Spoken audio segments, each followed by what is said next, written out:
Yes, nandito na rin tayo.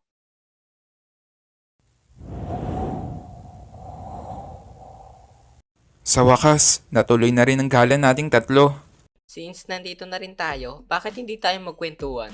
Patungkol saan? Sa babae ba? Loko, hindi.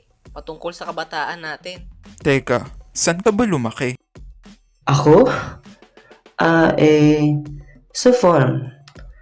Sa rural area kasi ako lumaki. Kasi sa ating tatlo, ikaw lang ang naiiba. Kami ni Marky, magkababata kami, kaya kilala namin ang bawat isa. Kilala ko nga yung first love niya eh. Uy, wag ka nga maingay.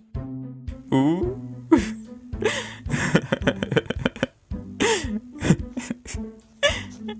Anyway, sino naging favorite teacher mo? Hindi kasi ako nag-aral. Lumaki ako sa farm. At isang tutor lang ang nagturo sa akin. Si Teacher Jubilin. Ano ba yan? Paulit-ulit ka na lang. Lumaki ako sa farm, bla bla bla, para kang robot. Tell me more about yourself. Yung kabataan mo, sino kalaro mo, ganun. Sorry, Your Honor.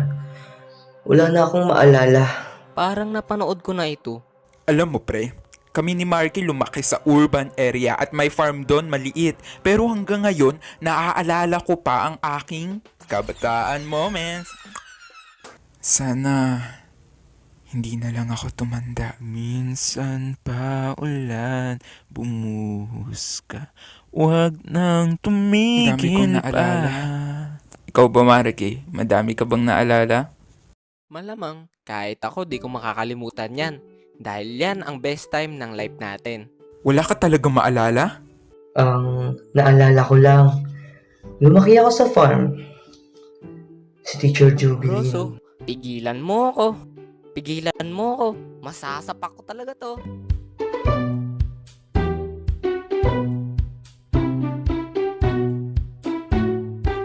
Walang humahawak sa'yo.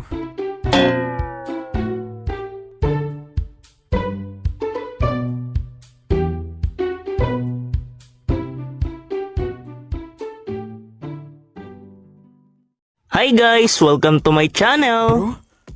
Hoy, anong ginagawa mo? Why you are here? Hoy, anong why you are here? YouTube channel ko to. Umalis lang kami ni Marky at Marcus kahapon. Nainis nga ako kay Marcus. Kapag tinatanong ko siya, puro lumaki ako sa farm, lumaki ako sa farm. Paulit-ulit parang robot. Tapos, pag uwi ko, iinisin mo pa ako. Umalis ka nga dyan. Bro. Ang damot mo naman. Parang di naman kita naging kaibigan. Nakakadismaya ka. Hello guys! Welcome to my channel. New day, syempre new story. Gusto nyo ba mapakinggan? Sa akin mo na lang kwento.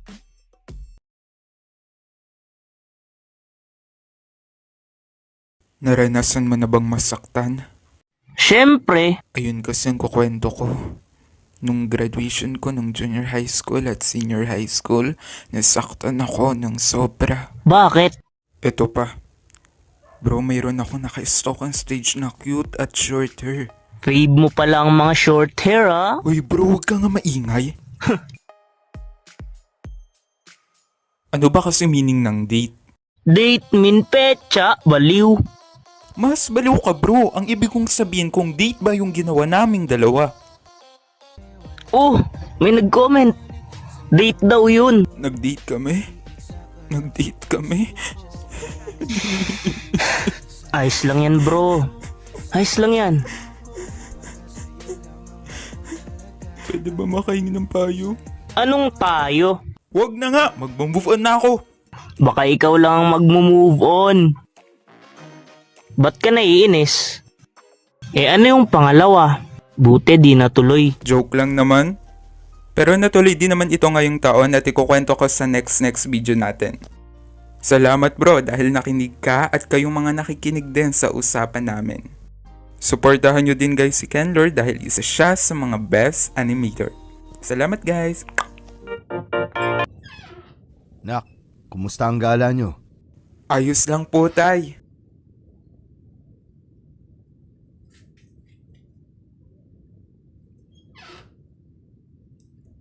Tay, after po pala namin gumala, pinuntahan ko po si Kenluro. Nakakabwisit talaga yun, mahilig mang visit sa akin.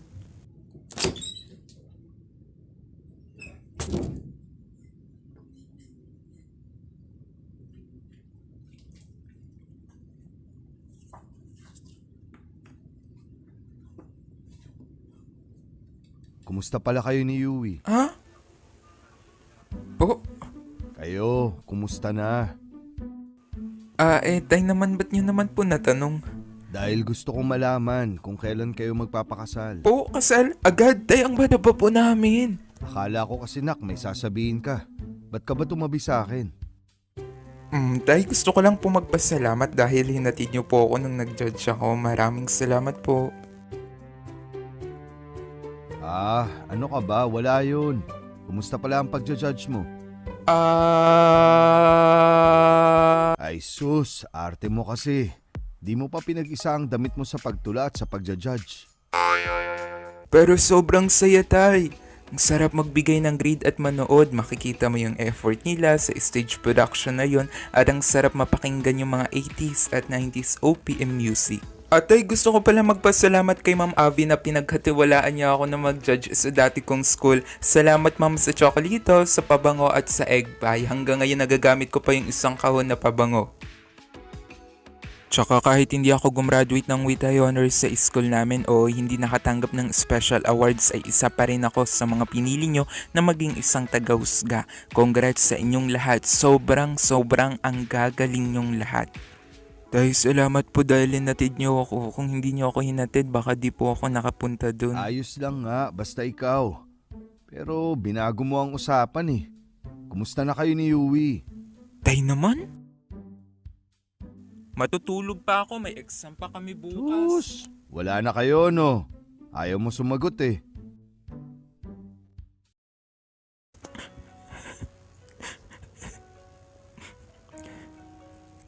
Alam mo na, ayos lang yan. Kayo man o hindi, mahal pa rin kita. Tuloy pa rin ang buhay. Marami ka pang makikilalang mga babae dyan. Kung ako sa'yo, pagbutiin mo ang pag-aaral mo. Bata ka pa, ang dami pang pwedeng mangyari sa buhay mo. Ang pag-ibig, darating na lang yan. Hindi yan hinahanap. Darating yan sa tamang oras.